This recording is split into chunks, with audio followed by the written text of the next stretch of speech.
Morning বন্ধুরা, সঙ্গীতার নতুন একটি ভিডিওতে তোমাদের অনেক অনেক স্বাগত জানাই।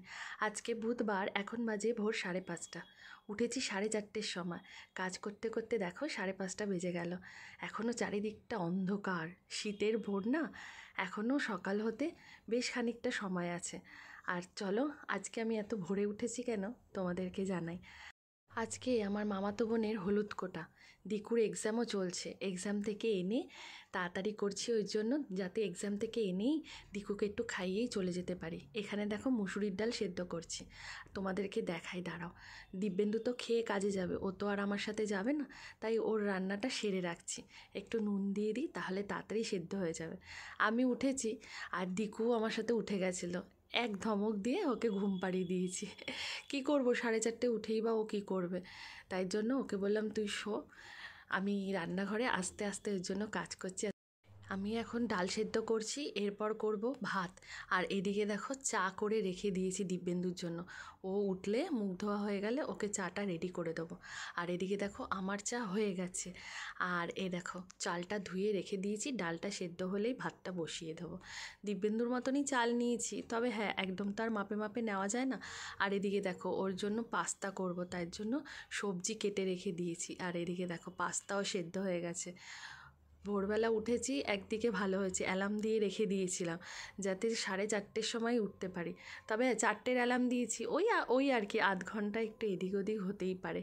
তো চলো তোমাদেরকে দেখিয়ে দিলাম আমি সকালবেলা উঠে কি কি করেছি। এখন বাজে ঘড়িতে সকাল 6:45। দিকু উঠে গেছে, ব্রাশ করছে। আর এদিকে আমার দেখো ডাল সম্বার হয়ে গেছে, আর এদিকে আমার ভাতও হয়ে গেছে মোটামুটি। আর এদিকে তোমার আমি দিব্যেন্দুর জন্য পাস্তা করছি। হ্যাঁ, এত ভোরবেলা করছি কারণ আজ না টাইমটা খুব শর্ট। এই শর্ট টাইমের মধ্যে আমাকে অনেক কাজ করতে হবে, যেহেতু দিব্যেন্দু যাবে না, ওর খাবারটা, ওর টিফিনটা সবই তো রেডি করতে হবে। আর আমার অনেক বন্ধুরা না আমাকে জিজ্ঞেস করে যে আমি পাস্তা কীভাবে করি। তো কিছুই না, গাজর, বিনস আর আলুটা একটু ভাজা ভাজা করে তার মধ্যে সয়া সস, টমেটো সস আর চিলি সস, যেহেতু শেষ হয়ে গেছে চিলি সসটা, তাই আমি একটু পাস্তা সস দিয়ে দিলাম। ব্যাস, দিয়ে নাড়াচাড়া করে পাস্তা দিয়ে দেবো, নুন মিষ্টি, ব্যাস, আর কিচ্ছু না। তবে হ্যাঁ, টমেটো সসটা যদি হয় ম্যাগির হট অ্যান্ড সাওয়ার, তো ওতে খেতে আরও বেশি ভালো লাগে, একটু টমেটো সসটা বেশি বেশি করে দিলে। এদিকে আমার পাস্তাটা, সেদ্ধ পাস্তাটা দিয়ে দিই, ব্যাস রেডি। এর মধ্যে পাস্তাটা যেহেতু অনেক সকালে সেদ্ধ করে রেখেছি, তো লেগে গেছে, তাই একটু হাত দিয়ে না খুললে না হবে না। তো পাস্তাটা দিয়ে দিলাম, এবার দেবো একটু নুন মিষ্টি, ব্যাস আমার পাস্তা তাহলে রেডি। হালকা একটু জল দিয়ে দিলাম যাতে একটু গ্রেভি গ্রেভি ভাব আসে। আগে দিব্যেন্দু মোটেই পাস্তা খেতে চাইতো না, তো ছেলের একদিন টিফিনটা খেয়েছিল, বললো ভালোই হয়েছে। তো যাক, যেহেতু ভালো বলেছে, একটু আধটু ঘুরিয়ে ফিরিয়ে আমিও ওকে দিই, দেওয়ার চেষ্টাও করি। এক জিনিস তো আর রোজ ভালো লাগে না। তো চলো, একটু নুন মিষ্টি দিয়ে দিলাম, মোটামুটি আমার পাস্তাও রেডি হয়ে গেছে। এবার এটাকে রেখে দিয়ে চলে যাব, আমার ঘরও মোছা হয়ে গেছে।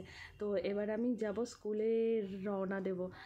হয়তো ভাবছো দিব্যেন্দুকে শুধু ডাল দিয়ে খেতে দেবো, না, এসে একটু ডিম ভেজে দেবো, একটু বেগুন ভেজে দেবো, যা, ব্যাস, ওর খাওয়াও হয়ে যাবে।